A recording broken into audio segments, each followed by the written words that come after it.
नमस्कार दोस्तों, विधि विधान चैनल में आप सभी का स्वागत है। इस वीडियो में मैं आपसे शेयर करने जा रही हूँ कि करवा चौथ की पूजा के बाद चौकी कब हटाते हैं, मिट्टी का करवा, सरई, इन सब का क्या करेंगे। कि करवा चौथ की जब हम पूजा कर लेते हैं तो जो पूजा का सामान है, जैसे कि श्रृंगार का सामान है, जो करवा में जल भरा हुआ है, जो ऊपर इसमें चावल रखा हुआ है और जो फल फूल हमने चढ़ाया है, जो माला है, इन सब का क्या करना है।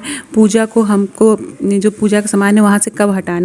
पूजा करने के बाद हमको तुरंत से वहाँ से सामान नहीं हटाना चाहिए, फ़ोटो वोटो नहीं हटानी चाहिए। नेक्स्ट डे सारी चीज़ हटाते हैं।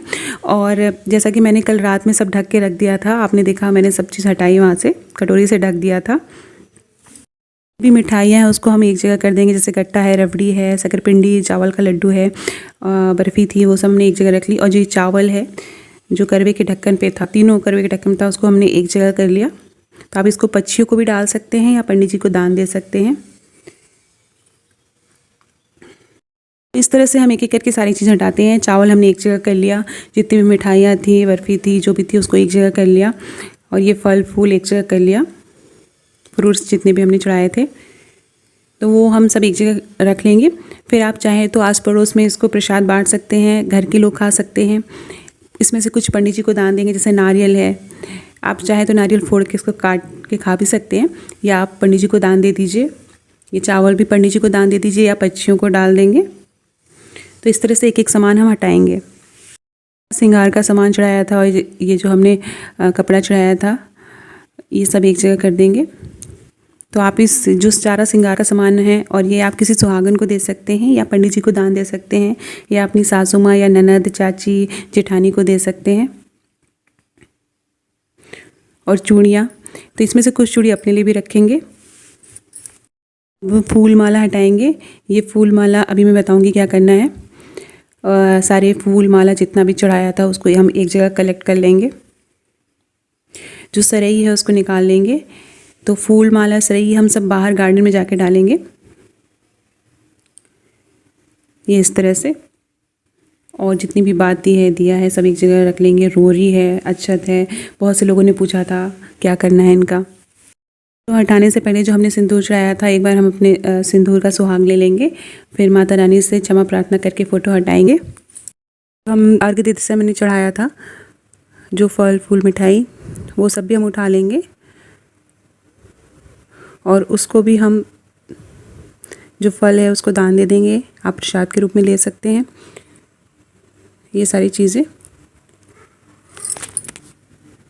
ये सारी चीज़ें जो दिख रही हैं आपको, सरई है, जल है करवे के अंदर, और जो फूल माला, अक्षत, रोरी, इन सभी चीज़ों को हमको गार्डन में ले जाना है।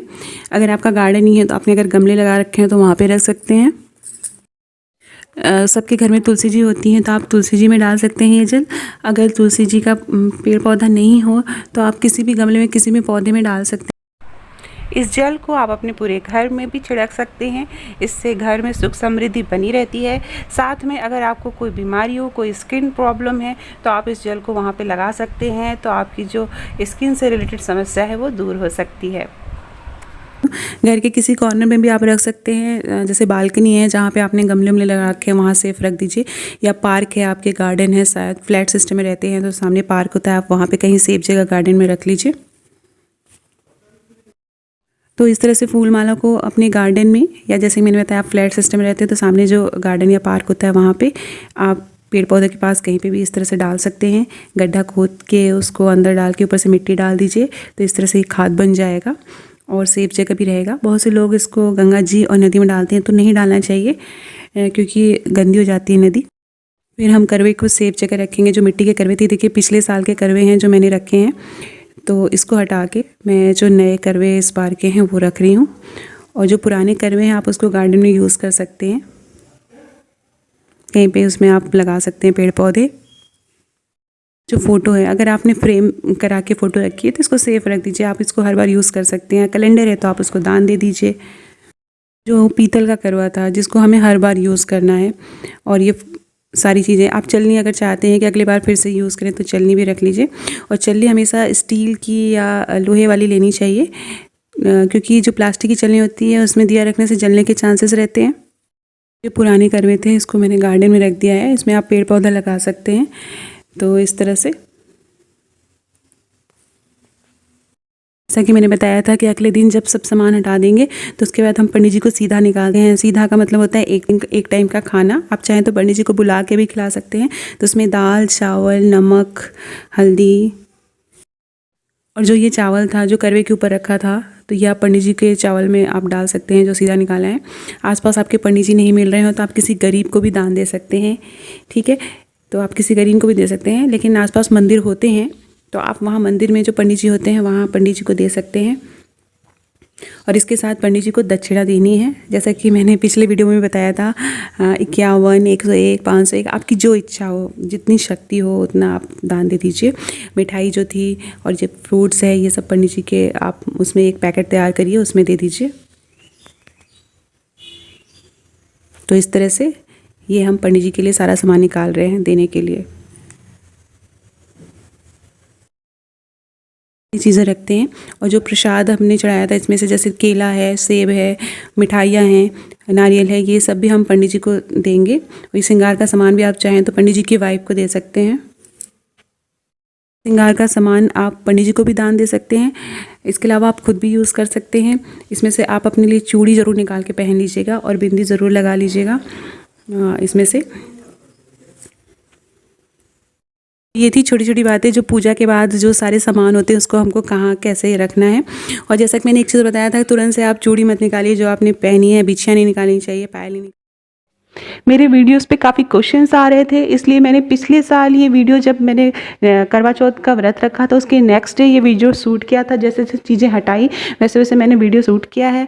और आई थिंक से सारा सामान हटाने के बाद वहाँ पे जल का छिड़काव करना है, हाथ जोड़ के प्रार्थना करनी है कि हमसे अगर कोई भूल चूक हो गई हो तो माँ हमें माफ़ करना, हम सबका सौभाग्य अखंड रखना, हर साल मैं यह व्रत करूँ, ऐसा सौभाग्य मुझे प्रदान करना। तो इस तरह से छोटी छोटी बातों का हमें ध्यान रखना है। याद रखिए पूजा के बाद तुरंत से चूड़ियाँ ना निकालें, जो आपने नए वस्त्र पहने वो तुरंत से नहीं निकालें। चूड़ियाँ तो कम से कम आप पहने ही रहें, जो भी चूड़ियाँ हैं उसको। जैसा कि मैंने बताया जो श्रृंगार का सामान है वो आप किसी सुहागिन महिला को दे सकते हैं। और बहुत से क्वेश्चन आ रहे थे कि अगर ससुर नहीं है तो सास को कैसे दें। वैसे पहला हक सास का होता है, लेकिन अगर ससुर नहीं है तो आप अपनी सासू माँ का आशीर्वाद लीजिए और उन्हें आप कुछ पैसे जो भी आपके बनते हैं या उनके लिए नए वस्त्र आप खरीद के दे सकते हैं, नए कपड़े दे सकते हैं, उनका आशीर्वाद ज़रूर लीजिए। लेकिन जो श्रृंगार का सामान है वह आप पंडिताइन को दे दीजिए या किसी भी सुहागिन महिला को आप दे सकते हैं। आपके ससुराल पक्ष का हो या आपके मायके पक्ष का हो आप उसे दे सकते हैं। तो इन छोटी छोटी बातों का ध्यान रखना है। वीडियो पसंद आए तो शेयर करिएगा। मेरे चैनल को प्लीज़ सब्सक्राइब कर लीजिए। Thank you for watching.